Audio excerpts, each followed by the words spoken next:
Uma saudação especial aos deputados federais presentes, o deputado Dagoberto, o deputado Fábio Tradi, uma saudação ao vereador Papi, através do qual saúdo todos os vereadores dessa casa, e na mesma sequência, uma saudação às entidades, representantes e servidores que aqui se encontram, e o faço em nome das entidades Sindifisco e Sindifiscal, presididas pelos colegas Clóvis e Francisco, entidades que fazem parte da FENAFISCO e indiretamente do FONACAD.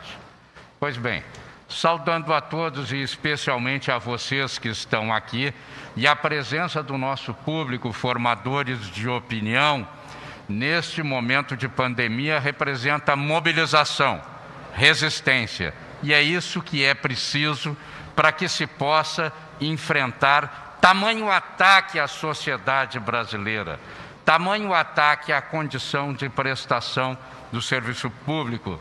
Reforma administrativa que nada reforma, ao contrário, a tudo desmonta e cria condições de vulnerabilização da prestação do serviço público a uma sociedade que tanto demanda e que tanto precisa dele, num dos países que, entre outros campeonatos, está vencendo o campeonato da pior distribuição de renda do mundo.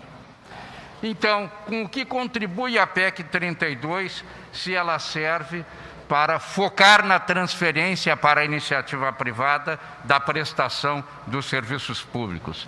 Leiam o artigo 37A e perceberão que lá nem tão veladamente está prevista o que nós convencionamos chamar de uberização dos serviços públicos através de convênios com entidades privadas, onde poderá, então, ser utilizada a mão de obra privada mesclada com prédios públicos na prestação de serviços públicos.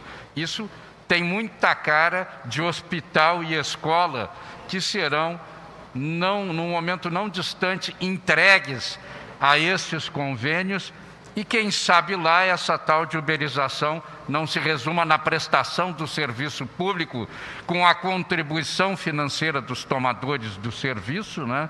E com a pretensão de se contratar os prestadores de serviço e os tomadores através da utilização de aplicativos.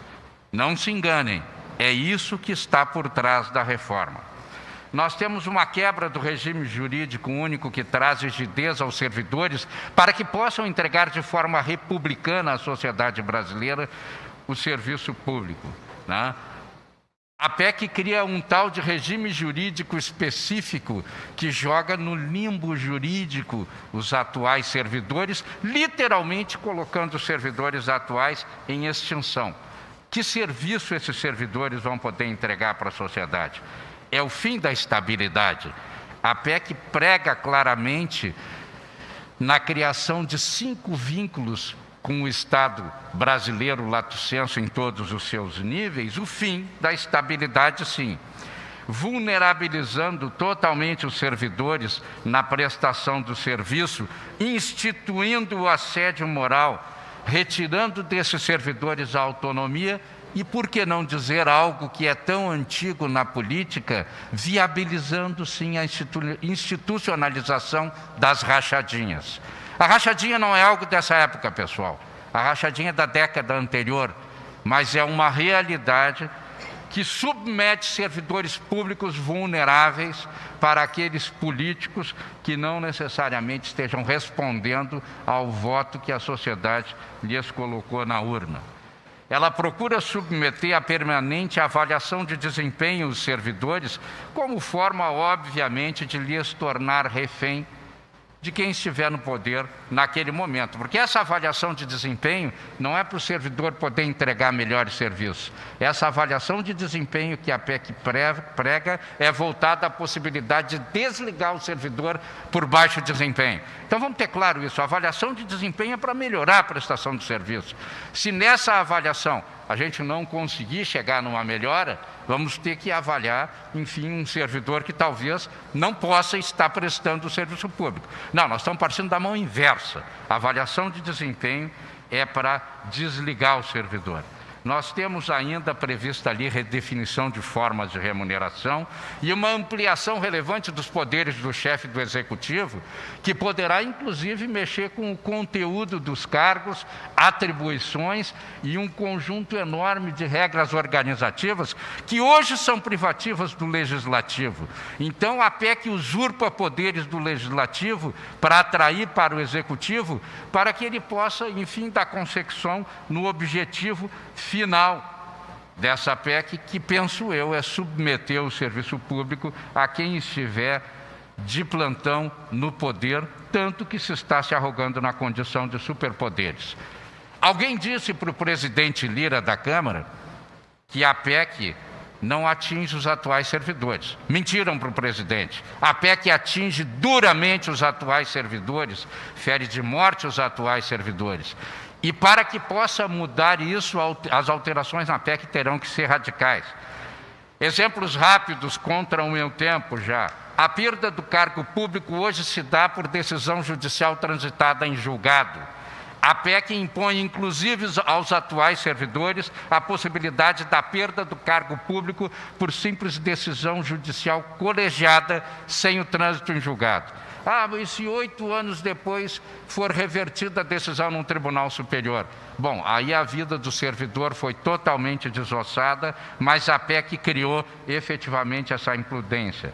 A PEC faculta a redutibilidade salarial do servidor, sim, quando a PEC, na via contrária, ela prevê que é possível a redução de jornada com a concomitante redução de salário. Está lá no inciso 23. Né? Então, a PEC autoriza a redutibilidade dos vencimentos. Tem claro isso, a PEC autoriza a redução de vencimentos e cria uma exceção lá para as carreiras de Estado.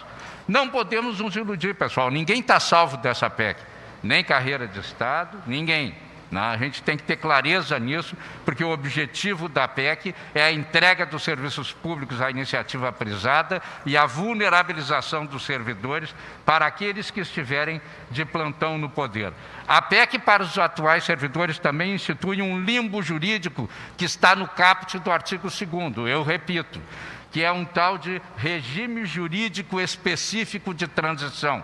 Procurem entender o que é isso, mas está criado esse regime. A regulamentação da avaliação de desempenho, a PEC permite por meio de lei ordinária. Mas leiam que o que é possível fazer por lei ordinária cabe em medida provisória, porque hoje o conceito de urgência para medida provisória está relativizado. Então, se eu posso criar a regra de avaliação de desempenho por lei ordinária, eu posso criar por medida provisória. Né? Os servidores, e esse é um detalhe bastante complicado, inclusive os atuais deixarão de ter exclusividade no exercício de atribuições técnicas de chefia, porque as funções de confiança hoje são exclusivas na Constituição dos servidores públicos. O que está acontecendo agora? As atribuições técnicas e estratégias poderão ser exercidas pelos servidores de gestão, pelos atuais CCs. Isso é uma mudança enorme, pessoal. Isso cria uma situação gravíssima com relação à quantidade de CCs a serem trazidos para dentro do poder público. E a maior delas? Quem diria que dentro da reforma administrativa tem a maior reforma da Previdência já ocorrida, a derradeira reforma da Previdência, no artigo 9º, quando ela diz que os entes nacional e subnacionais poderão, até o período de 2 anos da PEC, por meio de lei ordinária, determinar que todos os servidores entrantes sejam vinculados ao regime geral de previdência social. Pessoal, nós temos no Brasil 2.160 regimes próprios de previdência, a eles vinculados 9.200.000 servidores ativos, aposentados e pensionistas. Como vão sobreviver esses regimes próprios? Como, por óbvio, todos vão acabar apontando para o regime geral de previdência social, os servidores entrantes. O ar vai desaparecer possivelmente em torno de 10, 15 anos, não haverá como pagar. Como é que isso vai ser financiado? Que tamanho é esse custo de transição? Como é que o benefício vai ser pago se os novos entrantes do sistema vão sumir, vão para dentro do regime geral, vão para o INSS? Enfim, nós temos um conjunto enorme de questões a serem tratadas. Eu coloquei alguns pontos para vocês, que são pontos básicos. É a maior reforma da Previdência, porque ela migra todos os servidores para dentro do RGPS. O que hoje é uma faculdade, amanhã, quando tiver que aderir a um RRF ou fazer qualquer acerto com a União, vai virar uma obrigação. Olha, mas você tem que criar a lei complementar e jogar para o pessoal da Previdência para dentro do regime geral. Aí o resto nós já conhecemos. Esta e uma série de outras questões enormes, como a uberização do serviço público. E, no fim de tudo, o fim do concurso público, porque vocês já perceberam que naqueles vínculos que estão criados lá no 39A, o vínculo por tempo determinado, né, e o vínculo de gestão e assessoramento acabam por abranger grande parte dos serviços públicos que são prestados hoje. Gestão e assessoramento vai poder ter atribuições técnicas e estratégicas. E o vínculo por tempo determinado, cada governante que entrar vai ter uma legislação para contratar os servidores por tempo determinado, para atender, então, às demandas daquele governo. É assim que as coisas vão acontecer. E para que fazer serviço, para que fazer concurso público, se nós podemos efetivamente fazer a contratação através de lei por tempo determinado?